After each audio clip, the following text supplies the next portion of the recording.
Hello दोस्तों, welcome back to curious Sharif for the daily dose of Indian football. So first thing first and that's the Indian football national team new coach. And उसके बारे में दो तीन interesting यहाँ पे developments updates आए हैं, जिसमें सबसे पहला अपडेट तो है कि भाई टोटल 291 कोचेस ने यहाँ पे अप्लाई किया and that's the great number for Indian football team head coach job. Cricket की जॉब के लिए अगर आता तो समझ में आता, बट हमारे यहाँ पे फुटबॉल टीम के यहाँ पे क्या बोलते कि कोच के लिए यहाँ पे इतने एप्लीकेशंस आए and that's the great thing to see कि यहाँ पे इंडियन फुटबॉल टीम के कोचिंग के लिए यहाँ पे लोग इंटरेस्टेड है, जिसमें से यहाँ पे 100 यूएफए प्रो लाइसेंस कोचेस है। इसका मतलब है कि most of them are European coaches. 20 यहाँ पे एएफसी प्रो लाइसेंस कोचेस है, इसका मतलब है कि एशियन कोचेस ने भी अप्लाई किया है। 3 यहाँ पे कॉन्वेबल लाइसेंस कोचेस है, इसका मतलब है कि साउथ अमेरिकन कोचेस ने भी यहाँ पे अप्लाई किया है। So variety of profiles, variety of coaches ने यहाँ पे नेशनल टीम के लिए अप्लाई किया है। तो इसमें ऐसा नहीं है कि यहाँ पे आपके सामने ऑप्शन ज़्यादा नहीं है।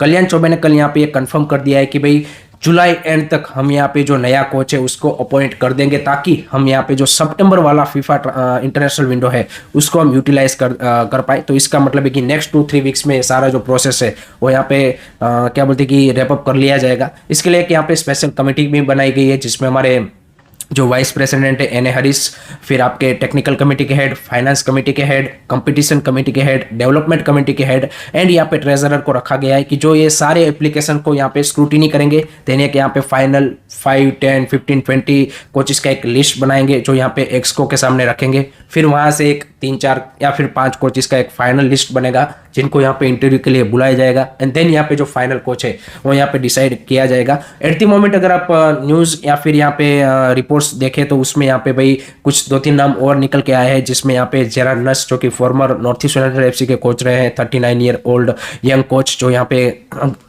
ग्रीक नेशनल टीम के भी असिस्टेंट मैनेजर थे, उन्होंने भी अप्लाई किया है। Renko Popovic former Pune city FC coach, उन्होंने भी अप्लाई किया। तो इस तरह के प्रोफाइल भी यहाँ पे हमें देखने को मिल रहे हैं एंड ऑब्वियसली काफी सारे ऐसे हाई प्रोफाइल कोचेस भी है। बट यहाँ पे डिसाइडिंग फैक्टर यहाँ पे 2 चीजों के ऊपर रहेगा। सबसे पहला तो यहाँ पे सैलरी। जी गाइस, हम सबको पता है कि एएफएफ के पास यहाँ पे लिमिटेड बजट है एंड उसमें अगर आप यहाँ पे कोई हाई प्रोफाइल कोच लाना चाहोगे तो आई थिंक वो यहाँ पे पॉसिबल उस सेंस में नहीं हो पाएगा। उसके लिए फिर आपको यहाँ पे गवर्नमेंट से कोई यहाँ पे हेल्प लगेगी अगर आप यहाँ पे हाई प्रोफाइल कोच लाना चाहते हो, क्योंकि सैलरीज में काफ़ी ज़्यादा यहाँ पे फिर डिफरेंस होगा। एंड दूसरा यहाँ पे कि किस तरह से यहाँ पे जो उनका प्रोफाइल है, किस तरह के एनवायरमेंट में उन्होंने काम किया है एंड कितना उनका यहाँ पे इंडियन जो क्या बोलते कि एडमिनिस्ट्रेशन या फिर इंडियन फुटबॉल सिस्टम में उनका कितना कॉन्टेक्ट है, क्योंकि इससे भी काफ़ी ज़्यादा यहाँ पे हेल्प मिलती है टू यू कैन से कि पुश योर नेम। और यहाँ पे आप लोगों को यहाँ पे इन्फ्लुएंस करके या फिर आप लोगों को बता सकते हो कि भाई यहाँ पे इस कोच के साथ जाना चाहिए। तो ये 2-3 डिसाइडिंग फैक्टर हो गए। लेट्स सी यहाँ पे फाइनल डिसीजन जो एएफएफ ले, एक सेंसिबल डिसीजन हमें इस बार देखने को मिले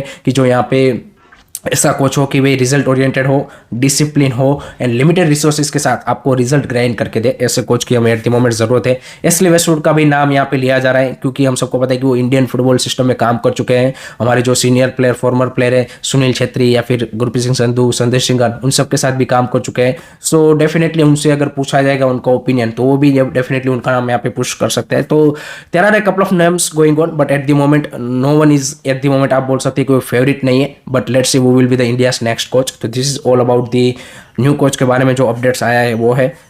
नेक्स्ट अब बात करते हैं गाइस यहाँ पे रेफरिंग के रिगार्डिंग एक बड़ा डिसीजन यहाँ पे एएफएफ ने अनाउंसमेंट किया है, जिसमें उन्होंने एक strict code of conduct implement करने का अनाउंसमेंट किया है एज पर दी फीफा गाइडलाइंस, जिसमें कुछ उन्होंने रूल्स भी यहाँ पे बताए हैं। जिसमें पहला रूल है कि भाई सिर्फ यहाँ पे टीम का कैप्टन ही अब यहाँ पे रेफरी से एक्सप्लेनेशन मांग पाएगा कोई भी डिसीजन के ऊपर। उसके अलावा यहाँ पे बाकी प्लेयर्स उससे एक्सप्लेनेशन नहीं मांग पाएंगे। एज पर दी रूल्स उन्होंने अनाउंसमेंट किया है। दूसरा यहाँ पे जो टेक्निकल एरिया या फिर साइड लाइन होता है वहां से सिर्फ कोच ही यहाँ पे फोर्थ ऑफिशियल को यहाँ पे एक्सप्लेनेशन मांग पाएगा, बाकी जो आपका सपोर्टिंग स्टाफ है वो यहाँ पे एक्सप्लेनेशन नहीं मांग पाएगा। तीसरा रूल है कि भाई यहाँ पे जो टेक्निकल एरिया है वहाँ पे सिर्फ आपका जो कोच है वही यहाँ पे क्या बोलती खड़ा रह पाएगा। बाकी लोगों को यहाँ पे क्या बोलती कि बार बार हम देखते हैं कि कई बार यहाँ पे जो आपके कोचिंग स्टाफ होते हैं वो भी यहाँ पे आके यहाँ पे टेक्निकल एरिया में घूमते हैं और यहाँ पे कोच रेफरीज से और उन सबसे यहाँ पे क्या बोलते हैं कि नोक चोक या फिर वो लड़ाई करते हैं, उसके चलते उनको भी फिर कार्ड मिलता है। तो उनको यहाँ पे फिर टेक्निकल एरिया में उस वे में आने की यहाँ पे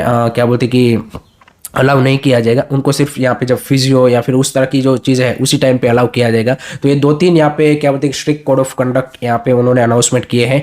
वीआर गाइस, जो काफ़ी सारे लोग पूछ रहे हैं कि वीआर यहाँ पे कब इंप्लीमेंट होगा, तो वीआर के कोई चांसेस नहीं है गाइस, क्योंकि इसके लिए भाई फंड्स चाहिए, एंड हम सबको पता है कि इंडियन फुटबॉल में फंड्स की तो सबसे बड़ी कमी है। सो वीआर यहाँ पे नियर फ्यूचर में एटलीस्ट नेक्स्ट 2 सीजन के लिए तो मैं नहीं देख रहा कि यहाँ पे वीआर के रिगार्डिंग कुछ यहाँ पे उस वे में बड़ा यहाँ पे इंप्रूवमेंट होगा, क्योंकि उसके लिए पहले तो आपको अपने रेफरीज को यहाँ पे ट्रेन करना पड़ेगा, और इन सब में ही आपका यहाँ पे 6 महीने से 1 साल का यहाँ पे प्रोसेस लगता है। So we are at the moment नहीं आ रहा, बट ये एक स्ट्रिक्ट यहाँ पे उन्होंने कोड ऑफ कंडक्ट यहाँ पे इंप्लीमेंट करने का डिसीजन बनाया है। लेट मी नो गाइस, आप इससे कितने एग्री करते हो, क्या आपका क्या ओपिनियन है, कमेंट सेक्शन में जरूर बताएगा।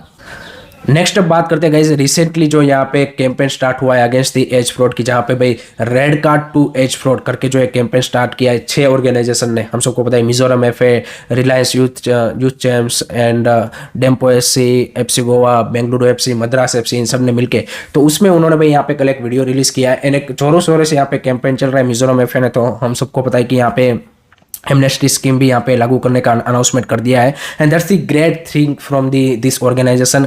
And I would like to see कि यहाँ पे फैंस भी एज ए रिस्पॉन्सिबिलिटी, अपनी मोरल रिस्पॉन्सिबिलिटी समझ के इसको और भी ज़्यादा यहाँ पे सोशल मीडिया पे इस कैंपेन को यहाँ पे मेरे हिसाब से शेयर करना चाहिए, क्योंकि अगर हम as a Indian football fans कुछ भी यहाँ पे इंडियन फुटबॉल में ड्रास्टिक चेंज या फिर क्वालिटी में इंप्रूवमेंट देखना चाहते हैं, तो this age fraud issue must be यहाँ पे टैकल, अदरवाइज यहाँ पे आगे भी आपको यहाँ पे उतना इंप्रूवमेंट देखने को नहीं मिलेगा। क्योंकि देखिए एज फ्रॉड से सिर्फ वो प्लेयर अपना ही यहाँ पे डेवलपमेंट को रोकता नहीं है या फिर हैम्पर नहीं करता, वो सामने वाले प्लेयर का भी यहाँ पे डेवलपमेंट को हैम्पर करता है। क्योंकि अगर कोई मान लीजिए कि 17-18 साल का प्लेयर कोई अंडर 15 लीग में खेल रहा है, तो डेफिनेटली फिजिकली वो सुपीरियर होगा, तो यहाँ पे वो सामने वाले प्लेयर को भी उस सेंस में यहाँ पे क्या बोलते हैं कि उनका करियर एंडिंग इंजरी कर सकता है, या फिर उनका आप देखिए कि सिलेक्शन में जब ये प्लेयर सिलेक्ट होगा तो ऑब्वियसली उनकी उस प्लेयर की स्किल सेट के बावजूद भी वो यहाँ पे इसके सामने टिक नहीं पाएगा। So this is a major issue, and इसको टैकल डाउन करना चाहिए। And I am surprise to see कि यहाँ पे some of the other big academies like Minerva academy और वो सब यहाँ पे इसमें अभी तक जुड़े नहीं है। आई थिंक उनको जुड़ना चाहिए। आई थिंक दिस इज दी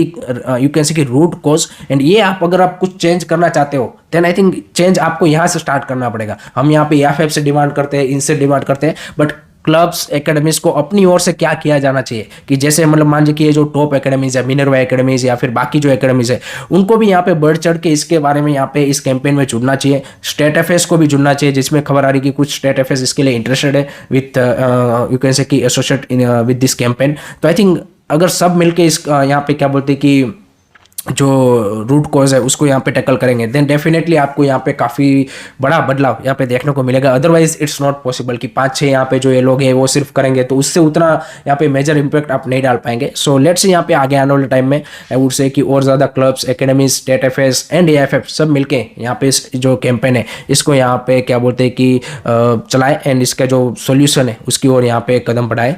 अब बात करते हैं गाइस यहाँ पे ट्रांसफर्स के बारे में। तो वहां पे भाई मुंबई सिटी एफसी के लिए एक बड़ा अपडेट आ रहा है, एंड वो है यहाँ पे स्ट्राइकर पोजीशन पे भाई उन्होंने यहाँ पे फॉरेन साइनिंग में Greek striker 32 year old Nikolas Karelis को यहाँ पे क्या बोलते हैं कि बातचीत चल रही है, या फिर उनके साथ एडवांस टॉक्स चल रही है। एंड फॉर्मरली वो यहाँ पे इंग्लिश क्लब ब्रेंटफोर्ड के लिए भी खेल चुके हैं, but most of his career he played in the Greek league, जहाँ से अभी रिसेंटली उन्होंने जॉन तोराल को भी साइन किया है।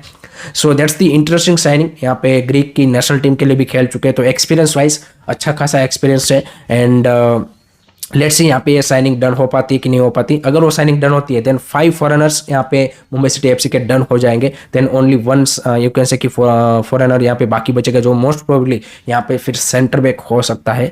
सो this is about Mumbai city FC. उसके बाद बात करते हैं गाइस यहाँ पे जमशेदपुर एफसी ने जेवियर सिवेरो के साथ कॉन्ट्रैक्ट एक्सटेंशन कर दिया है, एंड स्पेनिश स्ट्राइकर जो यहाँ पे पिछले 3 सीजन से खेल रहे हैं, पहले एफसी गोवा में थे, देन East Bengal, and last season यहाँ पे जमशेदपुर में भी खेले। So interesting signing. Khalid Jamil के अंडर यहाँ पे उन्होंने बोला है कि I like to play attacking football. East Bengal में कहीं ना कहीं थोड़ा सा हमारा डिफेंसिव अप्रोच था, इसलिए मेरा जो गेम है उतना यहाँ पे खुल के नहीं आया था, बट लेट्स सी यहाँ पे इस सीजन किस तरह से यहाँ पे जमशेदपुर के लिए जेवियर सिवेरो खेलते हैं, यंग भी है, so Spaniard is, let's see यहाँ पे किस तरह की परफॉर्मेंस आती है, that will be interesting to see. फिर यहाँ पे इंडिया के जो एक one of the brightest player बोले जाते थे कोमल थट्टल, उसका यहाँ पे अपडेट आ रहा है कि भाई चेन्नई एफसी के साथ यहाँ पे उनके लिंक आ रहे हैं। सो लेट होप सो कि ओएन कोयल जैसे कोच की उसको ऑनेस्टली यहाँ पे जरूरत है कोमल थट्टल को to revive his career, but let's see कितना वो रिवाइव कर पाते हैं, क्या चेन्नई एफसी की डील डन हो पाती है, that will be really interesting to C.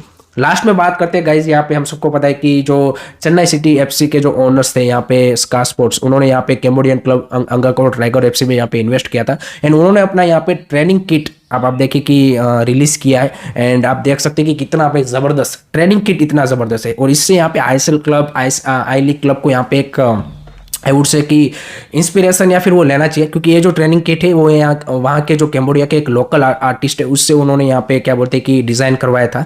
And ये ट्रेनिंग किट के लिए उनके पास 5 सेपरेट क्या बोलते हैं कि स्पॉन्सर्स है। ट्रेनिंग किट के लिए 5 स्पॉन्सर्स, मेन किट के लिए 5 स्पॉन्सर, एंड उसके लिए यहाँ पे ओवरऑल यहाँ पे सीजन के लिए 18 स्पॉन्सर है। तो आप देखिए, आई डोंट थिंक सो कि आईएसएल में किसी क्लब के पास इतने यहाँ पे स्पॉन्सर होंगे। Even Kerala blaster, I would say कि केरला ब्लास्टर के एक हो सकते हैं, उसके अलावा आई डोंट सी कि any other club has a even training kit sponsor.